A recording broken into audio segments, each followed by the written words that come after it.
atau semut. Masalah utama bila dia tak live, sebab apa dia bagi alasan? Yang pertama dia bagi tahu malas lah nak live sebab tak ada konten. Sebab malas lah nak live sebab tak ada konten. Malas nak live sebab tak ada view. Malas lah nak live tak ada masa.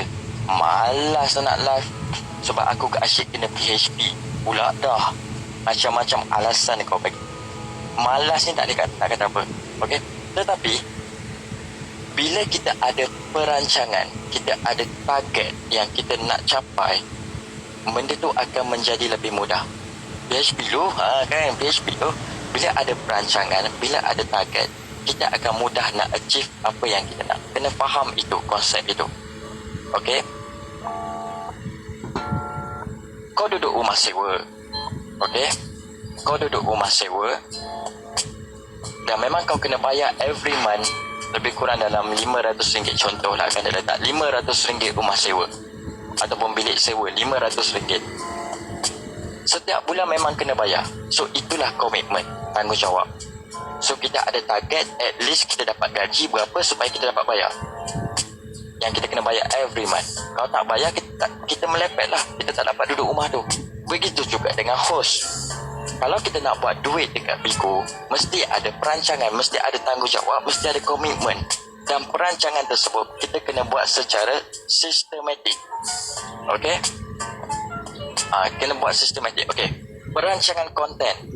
Yang pertama, sebagai contoh. Okey. Awak nak buat tas apa? Tas apa pula? Awak nak buat tas berapa bulan ni? Kena tahu itu dulu. Ya, kena tahu itu dulu berapa banyak tas yang awak nak buat bulan ni. Ya, sebagai contoh, ya, yang pertamanya adalah kena tahu berapa banyak kita nak buat tas. Contohnya untuk host baru, mungkin dia baru jadi host. Okey, nak buat 20k kan dia buat. Tahu target.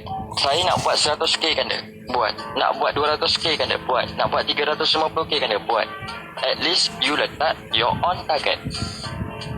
Kena tahu kita punya target. Bila kita tahu kita punya target, dia tahu berapa banyak yang kita nak score setiap hari dan juga macam berapa banyak kita nak score dari sudut perancangan. So kita ada 3 teknik untuk membuat perancangan konten. Bila kita dah tahu berapa banyak kita nak buat task pada bulan ini, poin yang kedua kita kena tahu adalah konten apa yang kita nak buat. Konten apa yang kita nak buat. Itu kena tahu. Bila kau tak tahu apa konten kau nak buat, problem lah. Saya nak buat 50k, saya nak buat 100k kan, dia nak buat 500k. Okay, alright, buatlah, buat, apa masalah. So what is your plan? Apa perancangan kau sendiri untuk buat 500k? Itu yang kita kena buat. So hari ni Kanda ambil satu contoh. Okay, Kanda ambil satu contoh berkenaan dengan konten. Contoh yang pertama adalah, aku bukan host. Tak apa Man, jemput dengar Man. Okay. Yang pertama, contoh konten adalah room bell. Okay, kena ambil satu contoh room bell. Room bell, untuk buat konten room bell, yang pertama kita kena ada modal.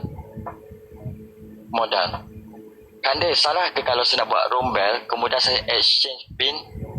Dia ada salah, ada tak salah, tetapi dia tidak berapa nak menguntungkan sangat. Kena ada modal. Okey, kecuali ramai player dalam room kita dan bell tu tak pecah, kita untung. Tapi tas 2M belum komplit. Terbaik amal. Okey, room bell. Kemudian kita kena tahu apa yang teknik yang pertama adalah kena tahu apa yang viewers akan dapat daripada live itu. Apa yang followers kita dapat daripada live itu. Kita buat room bell, apa yang dapat? Dia akan dapat return diamond. Dia pecah banyak kan, dia akan jadi return diamond pada kita. Tetapi boleh juga return diamond tu akan berkurang.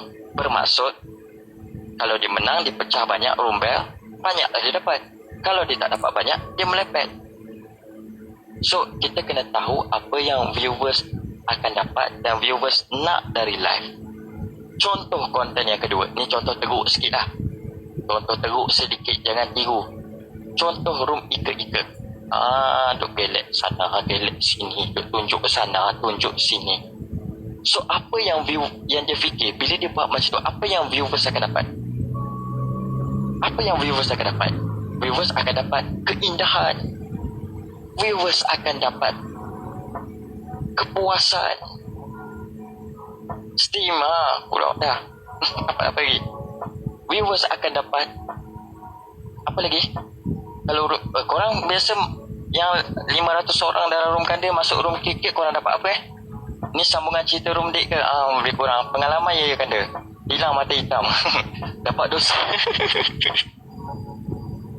Dapat dosa. Dapat scam. Kan? Yang paling penting dapat dosa itu. Jatuh masuk mangkuk terus semua dengar kan. Dosa padu kan. Dapat dosa lagi. Apa lagi room jacket? Dapat nombor telefon, dapat video lagi dapat lagi. Dapat apa lagi room jacket Dapat rosakkan hati macam-macam. Dapat habis diamond pun boleh, dapat cuci mata pun boleh. Dapat kepuasan. Korang ni kalau cerita bab ika-ika korang seronok. Tadi aku cerita pasal mula-mula tu tak komen, tak meriah macam ni pun. Ya, insaf sebentar ya. Dapat private korang tengok. Ya. Tak tahu aku nak komen apa. Ya. Isteri majuk terus masuk keluar. Kan? Tadi kami tak bersama pasal paying attention. Sekarang ni dah bila pay attention berkenaan dengan ni. Macam tu pelempang bini kan. Okey, jadi orang yang buat rojek dia sengaja buat macam tu tau. Dia sengaja gelek sana, gelek sini. Sebab dia tahu apa yang viewer dapat. Viewer dapat. So sebab itu dia dapat view. Sebab dia tahu apa yang viewer nak. Dia tahu apa yang audience nak. Dia tahu apa yang kawan-kawan dia nak masuk dalam group. Contoh konten yang ketiga. Paranormal. Paranormal yang paling top dekat Bigo ni, ataupun yang korang paling suka tengok, siapa? Kita ada ramai orang buat paranormal. Siapa yang korang paling suka yang buat paranormal dekat Bigo ni? Lan Para, Uda. Lan Para lagi, Loy. Lagi siapa lagi yang korang suka? Korang rasa macam best lah. Loy kan. Lagi Boy, Loy Black, Boy, Kalish, Koro. Sebab mereka suka. Why? Loy paling banyak. Kanda pula dah masa bila aku buat room paranormal Ghost Extreme. Macam-macam guys. Orang buat paranormal dekat Bigo. Blackpink. Kanda patak top nomad. Korang ni dah mengarut dah ni.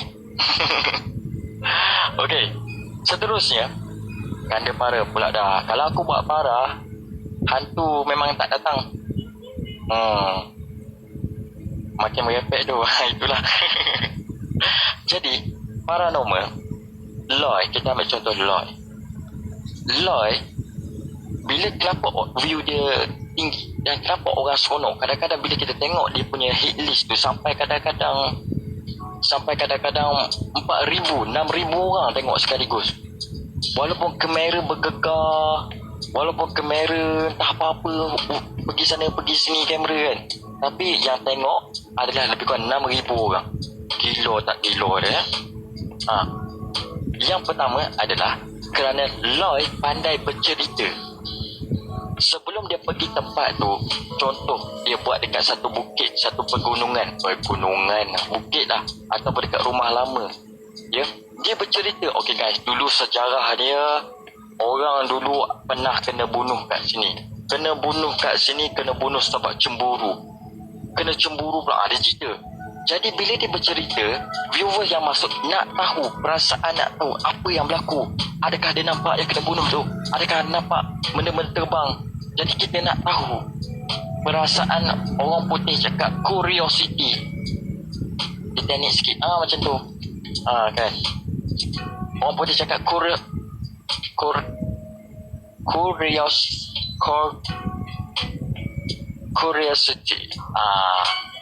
Apa city? Bagi orang faham lah itu excited. Yes, dia bagi orang faham nak tahu Korolisi. Tak apalah. Perasaan ingin tahu. Susah sangat kau nak faham. Perasaan ingin tahu. So bila dia ada perasaan ingin tahu, orang akan tonton, orang akan tengok dia punya live. So orang akan seronok kan, curiosity. Tak kisahlah, yang penting korang faham. Ya. Kemudian orang akan seronok nak tengok. So itu yang dia tahu. Jadi Lloyd cuba dapatkan apa yang viewer nak. Ada di orang yang buat paranormal, dia hanya buat ni. Dia ambil telefon, dia rakam. Senyap je. 2 jam senyap je. Yang kita dengar hadir.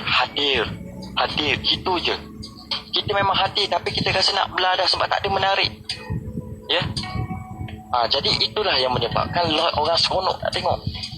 Orang seronok nak tengok. Wujud. Yang kita je wujud, kita rasa nak belah dah. Ya. Jadi benda-benda macam ni akan menyebabkan orang rasa tak seronok. Dalam Lloyd orang rasa seronok. Jadi kita kena tahu apa yang viewers dapat dari live kita. Ada terbang-terbang tak? Berjam-jam tunggu. Konten yang seterusnya adalah konten PK punishment. Contoh, kenapa kadang-kadang bila kita masuk orang yang tengah buat PK punishment macam Ayah Avengers tu, even PK tu 10 minit kita sanggup tunggu. Sebab Ayah tahu apa yang orang nak tengok. Walaupun kita tengok parking je, walaupun kita ada diamond 1000, ada 15,000 diamond, tapi kita tak sawe apa. Sebab apa kita nak tengok benda tu? Sebab kita rasa seronok. Trailer tunggu 10 minit. Kalau dalam bilik air tengah berak tunggu 10 minit. Bila nak habis PK ni, nak tengok punishment. Nampak tak? Sebab Ayah mewujudkan perasaan orang nak tengok dalam live dia. So itu yang membuatkan live dia sentiasa naik dan juga orang nak tunggu. So Ayah tahu apa yang mereka tunjukkan.